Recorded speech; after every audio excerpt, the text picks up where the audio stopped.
Maka setiap orang Islam yang ditemui sama dia dilukai, karena dari jarak jauh sudah ditusuk, jarak jauh sudah dipukul, dan dia tidak bisa dilukain karena semua tubuhnya itu besi, dari kepala sampai kaki semua besi.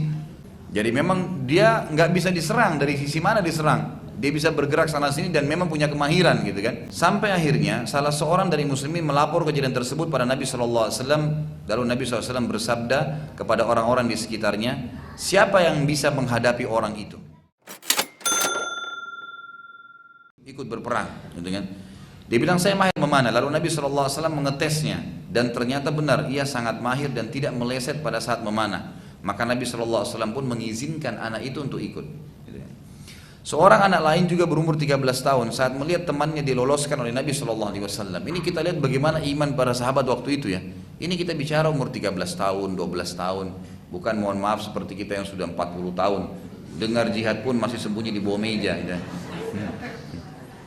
Ini 13 tahun, 12 tahun, ini luar biasa ini mereka. Dan ini temannya ditolak, dia tunjukin kemahirannya supaya ditunjuk.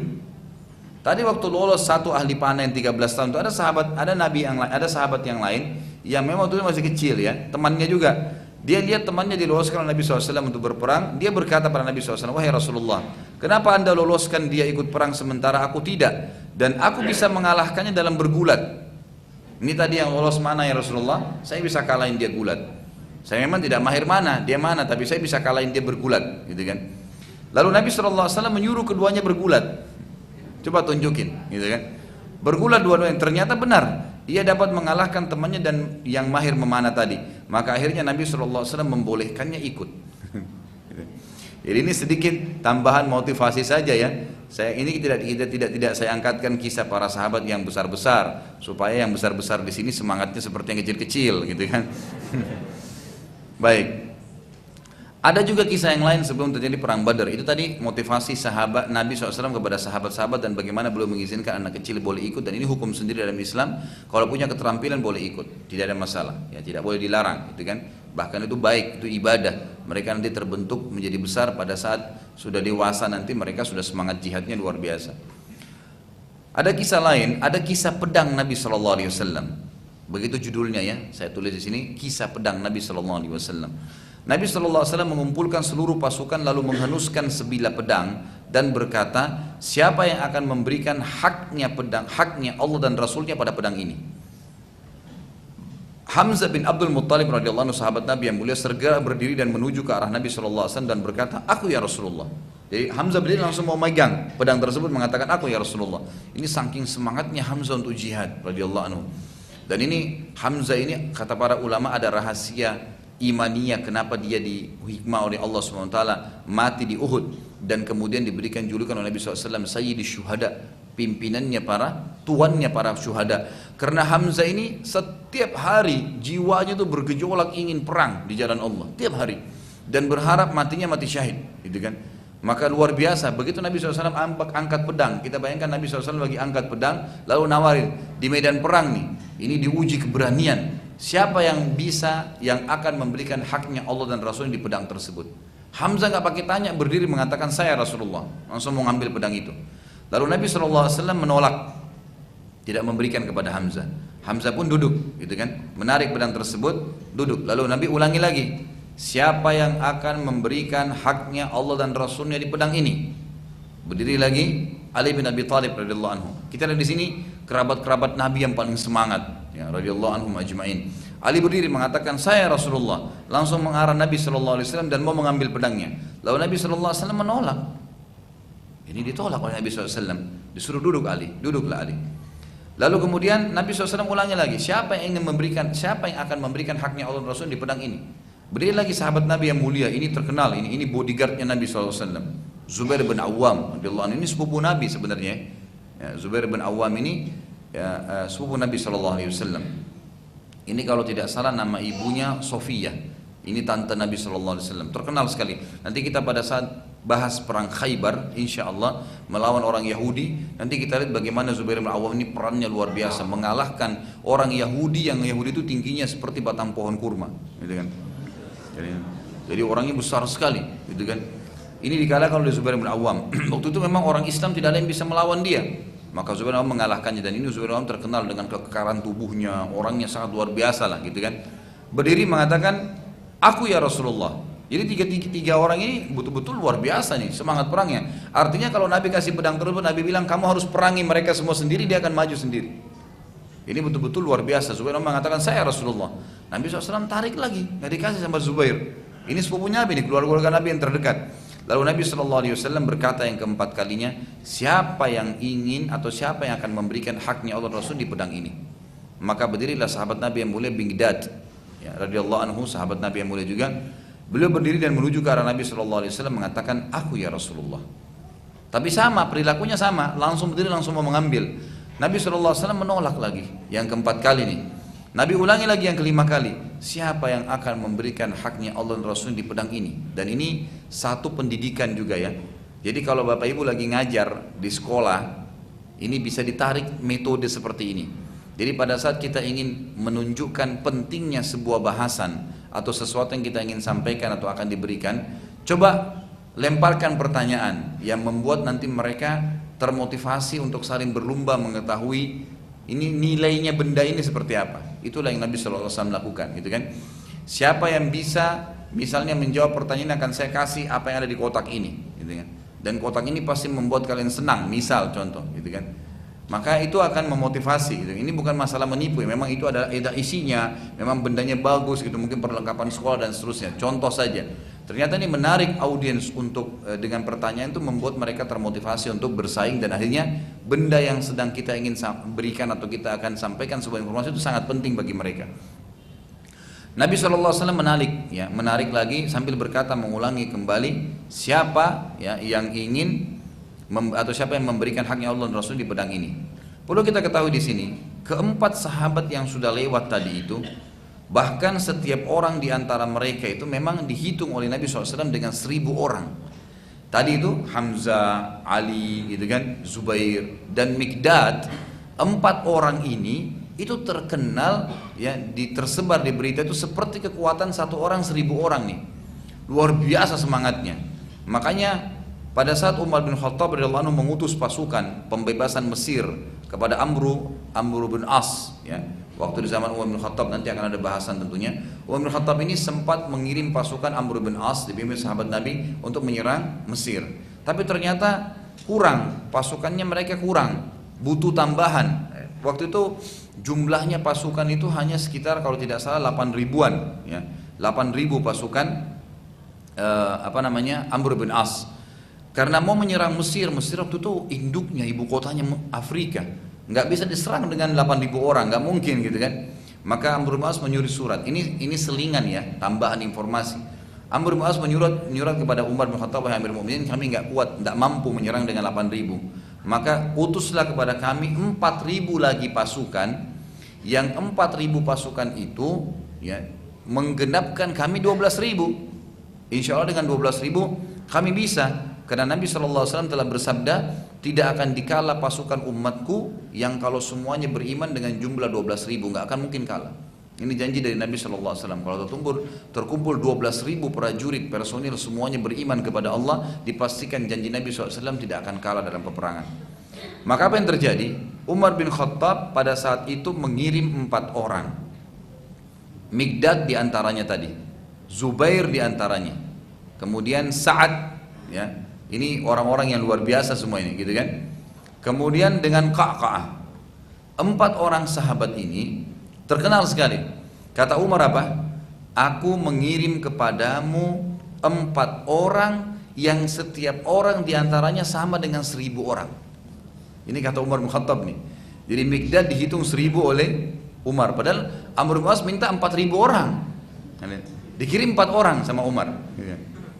4 orang ini kata Umar seperti 1.000 orang. Miqdad seperti 1.000, Zubair seperti 1.000, Sa'ad seperti 1.000, dan juga Qa'qa'ah seperti 1.000. Dan memang betul ini ya, di kancah peperangan luar biasa. Keempat sahabat ini terkenal sekali gitu kan. Mereka punya strategi perang yang sangat bagus. Mereka kalau masuk di medan perang itu memang tahu. Jadi ada orang subhanallah masuk di medan perang, masuk seperti ya air mengalir saja. Ada orang enggak, dia pada saat peperangan lagi berkecamuk, dia tahu apa yang dia harus lakukan. Misal dia melihat mana pimpinannya nih, Dicari pimpinan musuh di mana, itu yang diserang sama dia. Dia nggak pusing dengan prajurit-prajurit kecilnya. Dicari di mana benderanya yang diserang sama dia. Dia cari, ya, di mana kira-kira tempat atau siapa kira-kira yang dianggap paling kuat di antara musuh kafir, itu yang diserang sama dia. Sehingga memang itu hilang dari pasukan musuh. Nah, 4 orang ini punya strategi itu. Ya. Maka pada saat itu para sahabat, ya,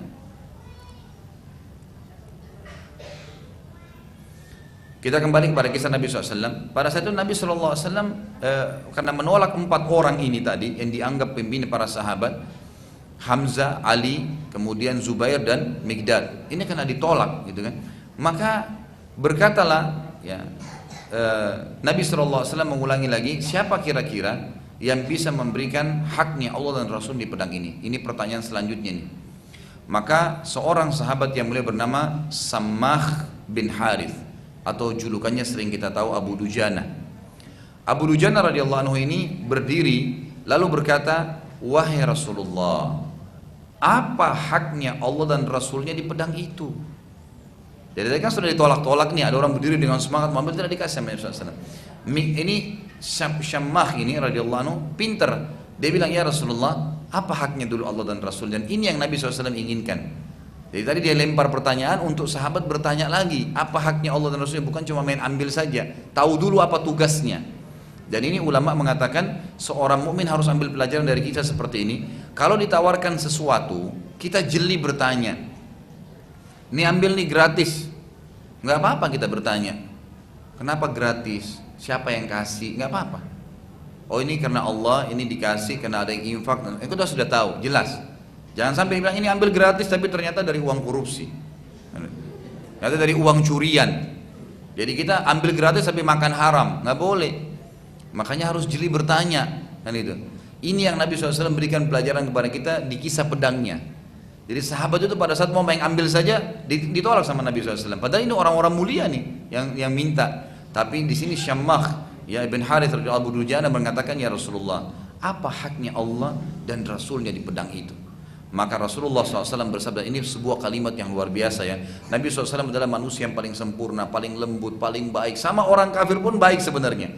Tapi kalau sudah di kancah peperangan, sudah lain ceritanya.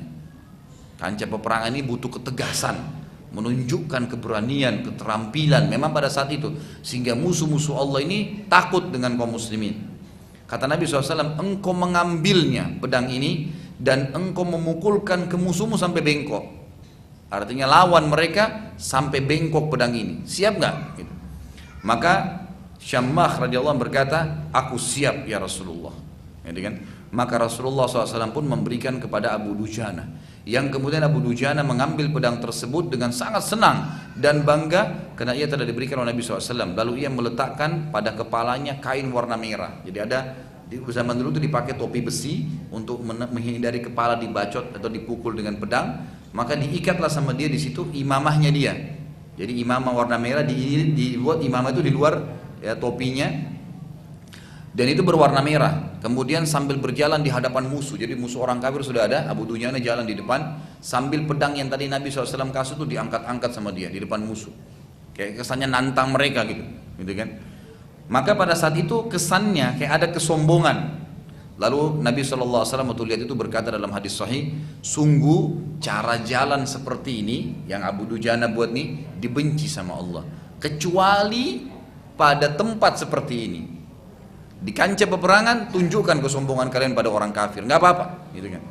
Tunjukkan kemahiran, tunjukkan keberanian, hardik mereka, bentak mereka, nggak apa-apa, silakan, agar mereka takut dengan agama Allah Subhanahu Wa Taala. Jadi kita harus tahu masalah ini.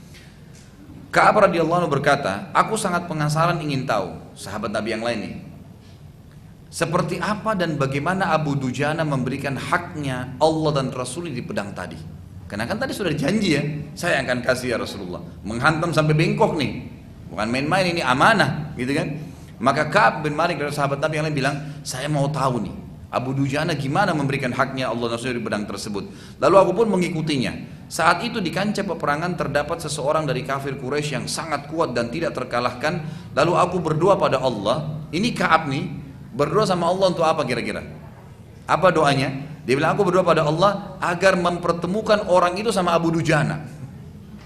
Jadi bukan minta doa supaya Abu Dujana menang, Muslimnya menang. Dia penasaran, dia bilang, ya Allah pertemukanlah ini orang kafir yang kuat nih sama Abu Dujana. Dia ingin lihat Abu Dujana gini mana nih, permainkan pedang ini seperti apa gitu. Maka aku minta kepada Allah agar mempertemukan orang tersebut dengan Abu Dujana, dan ternyata doa aku dikabulkan oleh Allah SWT. Maka ketika orang tersebut berdua berhadapan, aku menyaksikan aksi duel yang luar biasa. Sampai orang kafir tersebut menghantamkan pedangnya ke arah kepala Abu Dujana. Jadi ternyata orang-orang Arab ini, gitu kan, zaman dulu itu, kalau mereka mau nunjukkan keterampilannya dan dia adalah orang yang paling kuat di pasukan, itu ditutup kepalanya tadi yang besi. Kan mereka dulu pakai imamah ya. Jadi orang kafir pun pakai imamah. Abu Jahal, Abu Lahab dulu itu pakai imamah mereka di Mekah. Memang pakaiannya mereka pada saat itu. Maka mereka di medan perang biasanya tidak dilepaskan imamahnya kan, pakai batok besi itu supaya tidak kena. Nah, untuk menunjukkan kemahirannya, maka diikat imamah di atas batok itu, atau bahkan tutup kepalanya dibuka, imamahnya yang dipakai. Artinya biar kalian mau bacot kepala saya nggak takut, gitu kan? Seperti itulah. Maka musuh ini tahu, ini Abu Dujana ini sedang nunjukin keterampilannya. Maka yang paling pertama diserang adalah kepala Abu Dujana. Dan Abu Dujana sempat menangkisnya dengan perisai, yang karena kerasnya pukulan tersebut tadi dari musuh itu membuat pedang si kafir melengket pada perisai Abu Dujana. Abu Dujana nangkis, pedang itu saking kerasnya dipukul, besi masuk ke besi itu nggak bisa ditarik lagi sama orang kafir itu. Jadi melengket di perisainya Abu Dujana.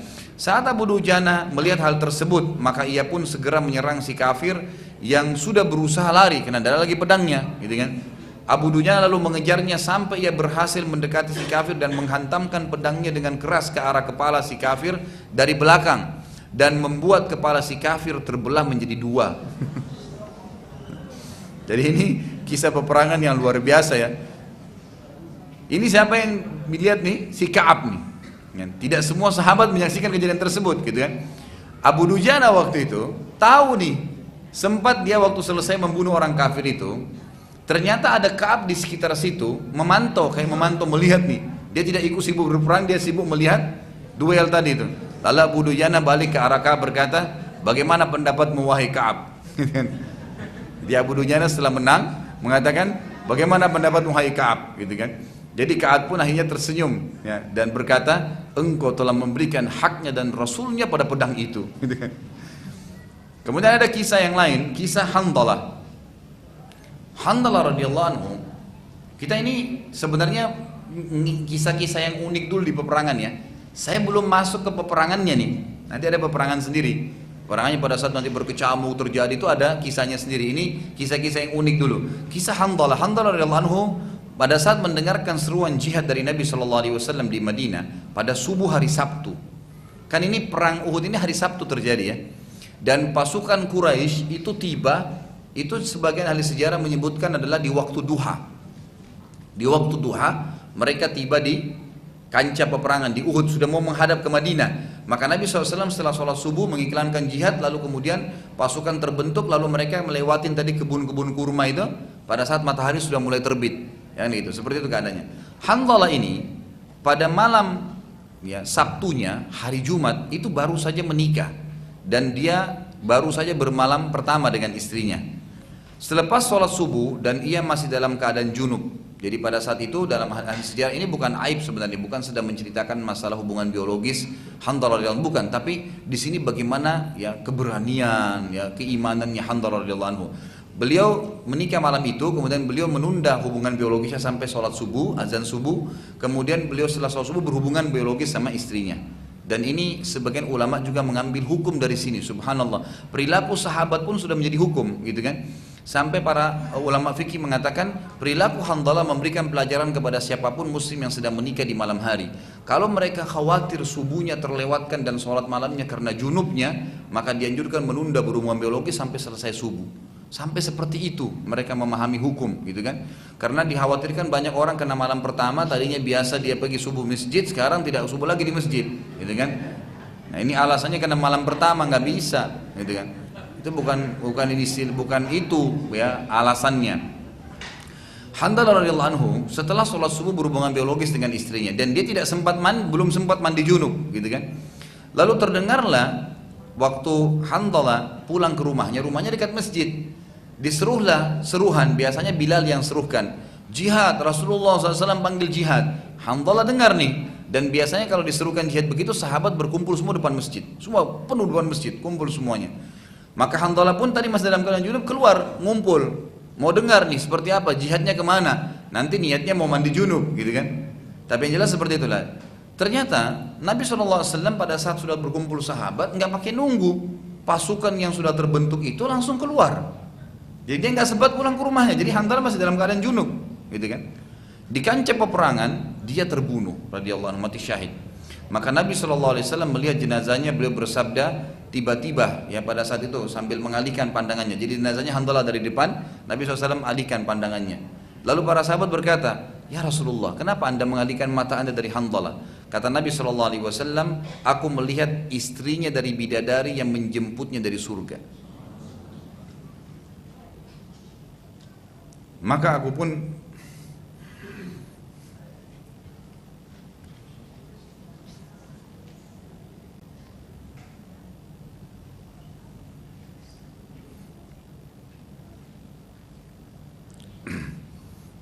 pun mengalihkan pandanganku.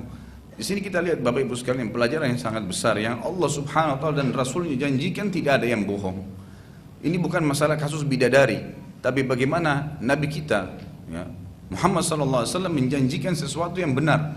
Memang betul bidadari turun dari surga dan menjemput ruhnya Hanzalah radhiyallahu anhu. Dan ini sebuah kelebihan yang luar biasa bagi orang yang mati syahid. Semoga Allah SWT mengaruniakan kita itu.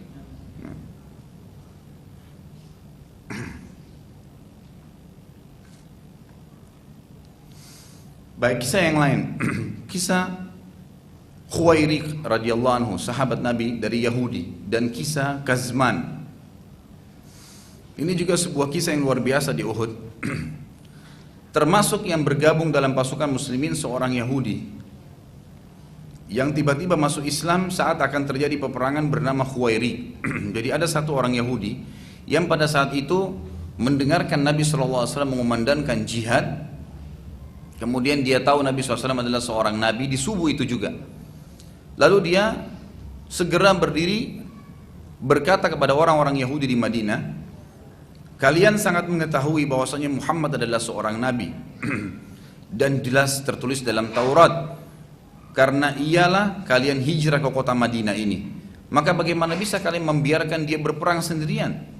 Tidak mungkin itu. Dan kalian tidak beriman. Jadi orang-orang Yahudi ini hijrah ke Madinah, Bapak Ibu sekalian, jelas itu karena Nabi SAW mereka temukan dalam Taurat akan hijrah di situ, Maka Khuwairiq radhiyallahu anhu berkata, kalian tahu ini adalah Nabi. Kalian hijrah ke Madinah justru karena dia. Kalian tahu jelas ini panggilan jihad akan berperang di jalan Allah. Lalu kenapa kalian tidak ikut dan berperang? Jawaban umumnya kaum Yahudi, wahai Khuwairiq, engkau tahu hari ini adalah hari Sabtu yang kami dilarang untuk berperang. Orang-orang Yahudi tahunya Sabtu itu adalah hari ya, raya mereka yang tidak boleh mereka berperang. Namun ahli sejarah mengatakan ini cuma alasan orang-orang Yahudi saja. Alasan orang-orang Yahudi yang coba mengatakan supaya mereka tidak ikut perang dengan Nabi SAW.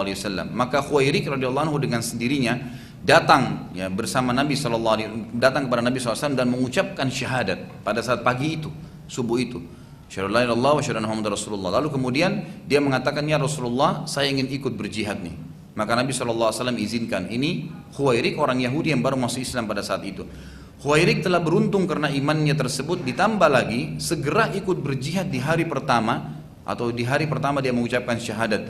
Dan subhanallah pada saat masuk di kancah peperangan Uhud dia terbunuh mati syahid.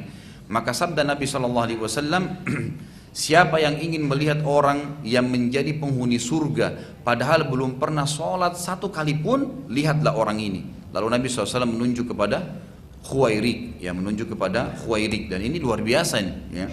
Bagaimana memang janji Allah dan Rasulnya benar, Bapak Ibu sekalian. Ya, ini harus difahami bahwasanya jihad itu adalah satu hal yang sangat mulia dalam Islam. Dan ini Khuwairiq hanya dengan syahadat kemudian ikut jihad dan mati terbunuh. Ya, pada saat itu sudah dijamin masuk surga. Siapa kata Nabi SAW yang mau melihat penghuni surga yang tidak pernah sholat satu kali pun, dalam riwayat dikatakan tidak pernah sujud sekalipun, lihatlah kepada orang ini. Dari sisi lain ada seorang sahabat yang sudah masuk Islam namanya Kazman. Ya. Kazman ini Ternyata dia masuk Islam itu bukan karena imannya, tapi karena sukunya rame-rame masuk Islam, dia juga ikut-ikutan. Ada kisahnya. Di sisi lain terdapat seorang sahabat Nabi yang bernama Kazman dari asli penduduk Madinah yang juga ikut di perang Uhud. Saat terjadi peperangan, para sahabat sangat kagum dengan serangan juga keberanian Kazman yang sempat membunuh 9 orang kafir. Di sini kita mau mempertemukan antara kisah dua orang ini, Khuwairik dengan Kazman. Tadi Khuwairik orang yang syahadat dengan ketulusan, kemudian langsung ikut jihad, mati syahid, langsung masuk surga. Kazman adalah seorang yang sudah masuk Islam, kemudian sempat mengagumkan banyak sahabat karena keberaniannya dan sempat membunuh 9 orang dari orang kafir di kancah peperangan. Para sahabat lalu berkata, orang ini, sebagian sahabat bilang, orang ini maksudnya Kazman, bila terbunuh pasti jadi penghuni surga, karena dia banyak membunuh orang-orang kafir di medan perang. Saat Nabi SAW mendengarkan pembicaraan sahabat tadi, atau sahabat-sahabat ini, Nabi SAW mengatakan, tidak, dia penghuni neraka. Maka para sahabat penasaran, kok bisa? Kazman sudah jelas pemberani, membunuh banyak orang kafir. Nabi SAW masih sempat mengatakan, dia adalah penghuni neraka. Maka beberapa orang sahabat sempat mengikuti Kazman, dan ingin lihat nih.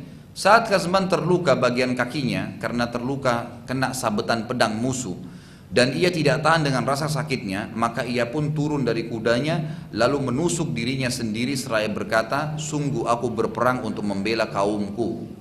Sungguh aku berperang untuk membela kaumku. Maka dia tusuk dirinya sendiri supaya dia mati, jadi rasa sakitnya hilang.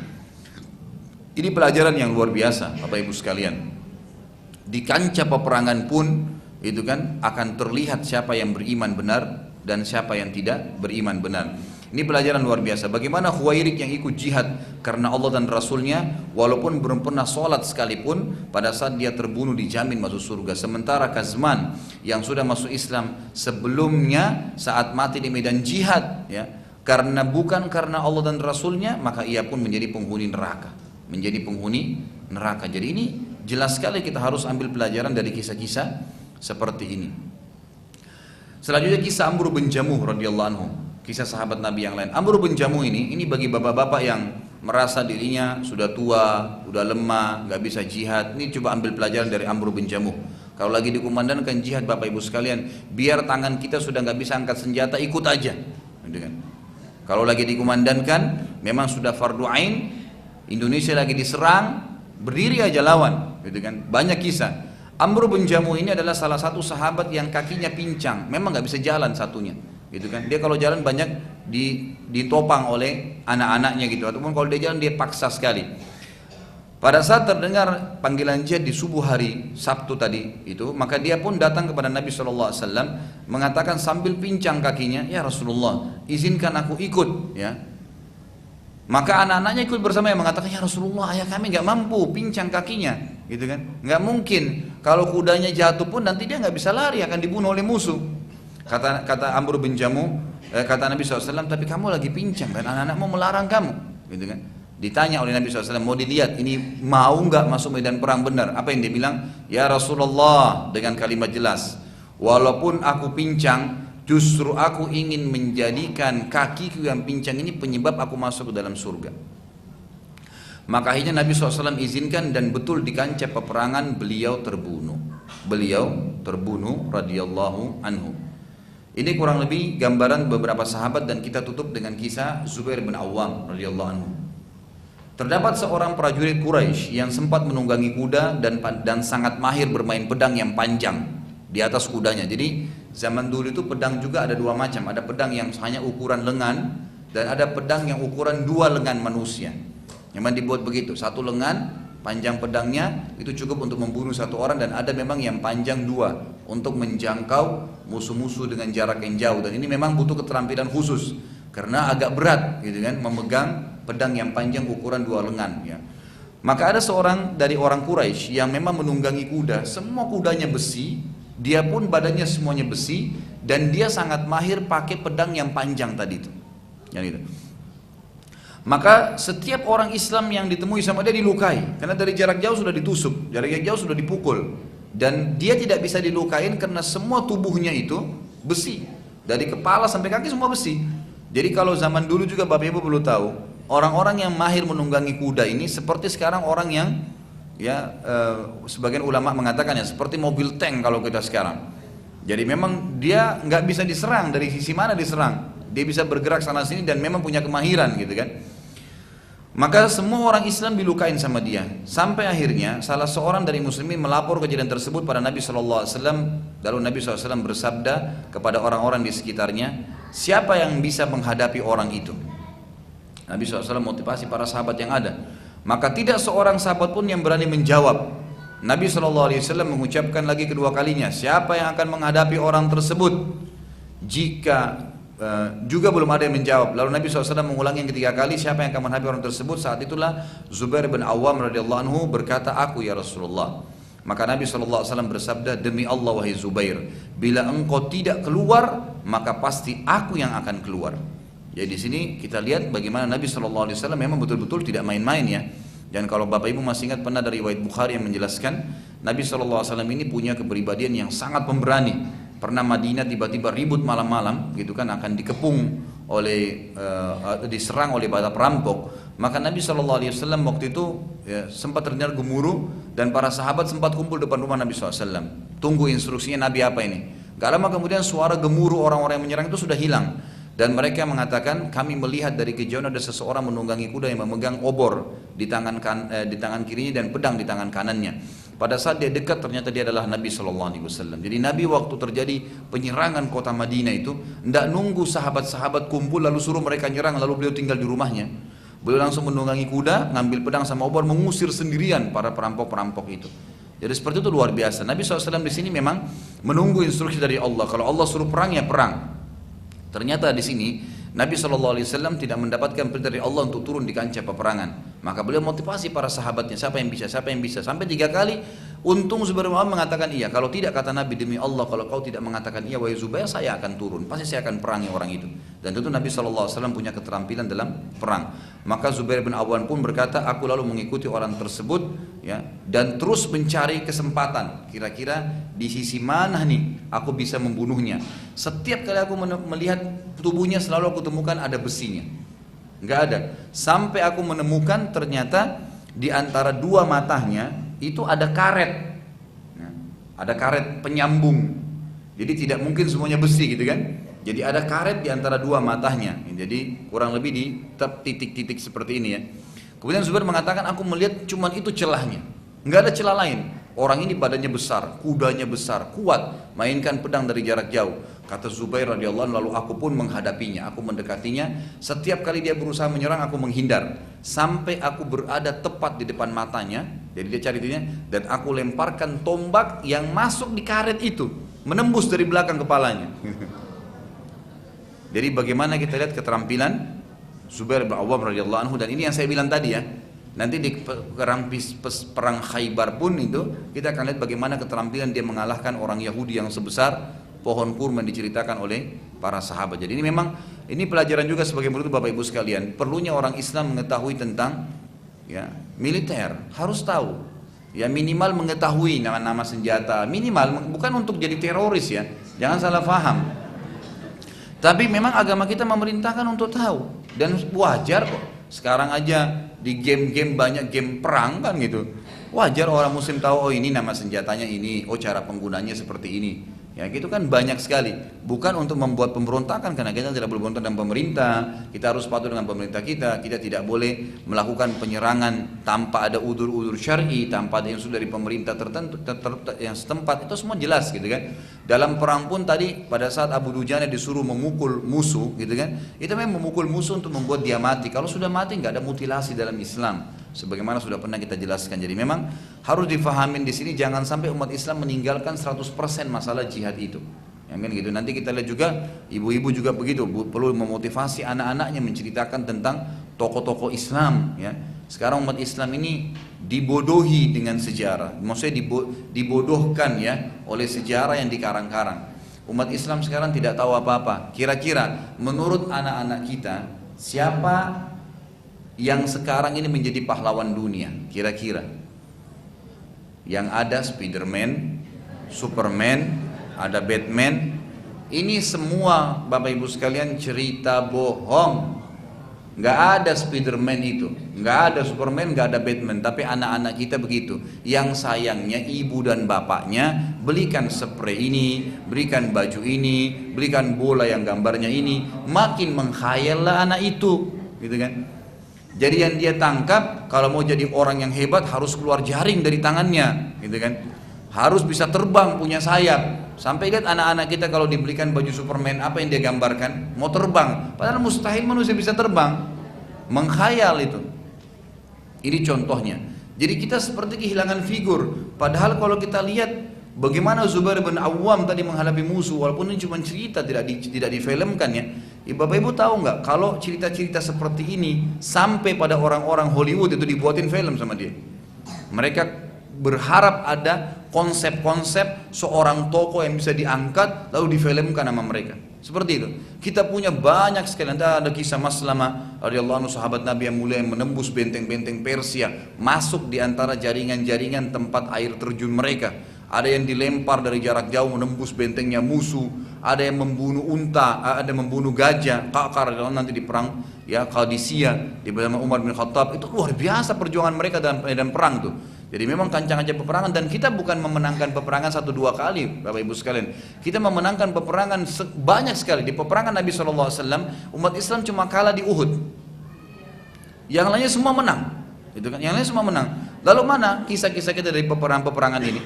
Ya, kalau kita sudah ceritain Abu Bakar, Umar, Uthman, Ali, sahabat-sahabat, lihat bagaimana peran mereka.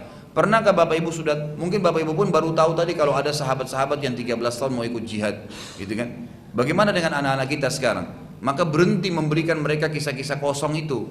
Ya, untuk apa beliin? Ibu-ibu sekarang beliin anak-anaknya Cinderella untuk apa? Ya. Lo benar ya? Untuk apa? Manfaatnya apa? Hello Kitty, apa itu? Lo iya, coba Bapak Ibu lihat gambar itu, apa yang Bapak Ibu bisa dapat dari situ coba? Saya tanya, bisa dapat apa kira-kira? Ada sesuatu yang bisa didapat? Menambah iman kah? Yang ada kita bayangkan, oh begini Hello Kitty ada kumisnya sedikit. Apa manfaatnya? Bapak Ibu sudah tahu belum sekarang di Eropa dilarang keras oleh pemerintah-pemerintah di negara Eropa untuk mutar film karton SpongeBob. Nggak boleh. Tidak boleh, negara Eropa pemerintahnya terapkan tidak boleh putar, dilarang. Karena dianggap tidak mendidik anak-anak mereka. Apa itu spon? Spon itu spon untuk cuci piring. Makanya bentuknya memang seperti itu. Dibuat cerita kosong, bohong, dalam air lah, bohong lah, inilah, kepiting lah, bisa marah, bisa gini. Buat rumah makan di alam air, kira-kira anak Bapak Ibu pikir apa kalau lihat itu? Oh ternyata bisa ya kita buat rumah makan dalam air. Bagaimana bisa? Nggak mungkin, dengan air lagi ada. Nggak mungkin, bohong semua. Oh kepiting bisa bicara. Jadi anak kita tuh terhimpit di situ. Anak-anak kita ini butuh dilatih, dididik tentang mengenal Allah, ya, mengenal Rasulullah SAW, mengenal surga dan neraka. Itu luar biasa. Sayangnya di sini saya tidak sempat pindahkan ke laptop saya ya. Ada satu anak di Saudi, namanya Hamzah. Saya sampai nangis melihat itu, luar biasa anak itu. Anak itu umurnya mungkin sekitar 7 tahun. Dia pas ikut pertandingan Al-Quran, gitu kan. Kemudian saya sampai lihatin istri saya cuplikannya. Nih lihat nih luar biasa anak-anaknya orang bagaimana dididik. 7 tahun hafal Quran. Pada saat lagi dites, ya di panggung, anak itu baca. Subhanallah, pas tiba di akhir surah Al-Baqarah, anak itu nggak tahan nangis dia. Umur 7 tahun dia nangis, terisak-isak di mic-nya itu. Dia nggak buat-buat gitu. Sampai dia lanjutin ayat, dipaksain sama dia dengan terisak-isak. Setelah selesai Bapak Ibu sekalian, anak ini tiba-tiba mengharukan semua orang yang hadir. Dia sujud di situ. Langsung selesai baca dia sujud di situ, di podiumnya dia sujud. Orang semua takbir satu ruangan tuh. Anak 7 tahun bisa tersentuh sujud dengan Allah karena baca Al-Quran. Ini generasi Islam yang ditunggu nih, gitu kan? Bukan generasi yang kayak kita sekarang sibuk dengan tadi kisah-kisah kosong semuanya. Nggak ada yang bisa diambil. Berhenti beliin itu Bapak Ibu sekalian, spray-spray seperti itu, beliin spray yang biasa. Nggak usah beliin bonikanya. Untuk apa? Anak-anak kita dikasih bonika, dapat pelajaran apa dari bonika? Beliin kisah-kisah Nabi, bacain, itu yang dapat manfaat, gitu kan? Bacain hukum-hukum agama, ceritain tentang orang-orang tokoh-tokoh ulama kita, tokoh sahabat, itu yang bagus, itu yang benar. Jadi nggak boleh salah dalam masalah-masalah seperti ini Bapak Ibu sekalian. Insya Allah ke depan nanti kita akan lanjutkan dengan kisah sebagian prajurit-prajurit kafir dalam peperangan ya. Dan kita akan lihat nanti insya Allah akan datang bagaimana pada saat peperangan itu berkecamuk nantinya. Ya, di awal peperangan dimenangi oleh kaum muslimin dan nanti akhirnya bagaimana kekalahan kaum muslimin dan bagaimana Nabi SAW menanggapi perang Uhud dan pelajaran apa yang kita bisa ambil dari situ. Allahu alam. Mungkin sampai sini ada yang mau bertanya?